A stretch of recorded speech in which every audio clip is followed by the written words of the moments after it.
مساء الورد والياسمين والفل عليكم متابعين الورود أينما كنتم. أسعد الله أيامكم وأوقاتكم بكل خير. متابعيني وحبايبي يا هلا وكل الهلا بوجودكم بقناتي، يا هلا بالمتابعين الجدد، نورت قناتي وشرفتوني.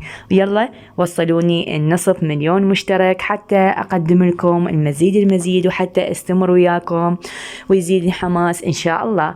وجيتكم اليوم وكما عودتكم مثل كل يوم أجيب لكم أجمل الفصالات وأحدث الفصالات، وتلبية لطلبكم جبت لكم بصمات بالنمنم. طبعا النمنم حاليا كلش يعني مرغوب بالدشاديش القديفة، الشغل مالته كلش حلو وما شاء الله اكو كثير خياطات يتقنون هذه الخياطة، هو خياطة النمنم بشكل جدا جميل كما موضح أمامكم بالصورة.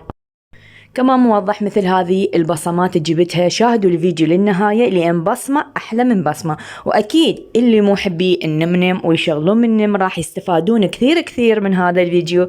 وإذا أول مرة تشاهدون قناتي أو أول مرة تشاهدون هذا الفيديو، أنا عندي مجموعة كبيرة من بصمات النمنم منزلتها بالقناة، راح أجمعها لكم بمجموعة برابط واتركها لكم تحت بالتعليق المثبت. انزلوا للتعليقات وشوفوها واستفادوا من عندها إن شاء الله. وأكيد أي فيديو راح تشوفوه لا تنسوا ما تعطوا لي إعجاب إليه حتى يصعدوا يشوفوه باقي الناس إن شاء الله. وأي طلب تحبون أقدمه لكم اكتبوا لي تحت بالتعليقات، وأتمنى ويا ريت من عندكم التفاعل، لأن كلش نازل التفاعل بالقناة. مع الأسف يعني قد ما دا أقدم هو التفاعل نازل، فيا ريت ويا ريت يدا يصل له إشعار يشاهد الفيديو كله ويشترك ويفعل الجرس ويعطي إعجاب حتى تكبر القناة بوجودكم من بعد الله تعالى. وأي طلب تحبون اكتبوا لي تحت بالتعليقات حتى أقدمه لكم بأقرب وقت. وإلى هنا أترككم بمشاهدة باقي الفيديو إن شاء الله يربي مشاهدة ممتعة.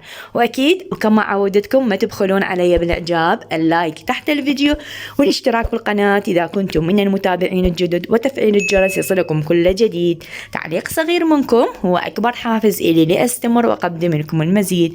وأترككم بمشاهدة ممتعة وانتظروني بفيديوهات جديدة، واستودعكم الله ومع السلامة متابعين الورود.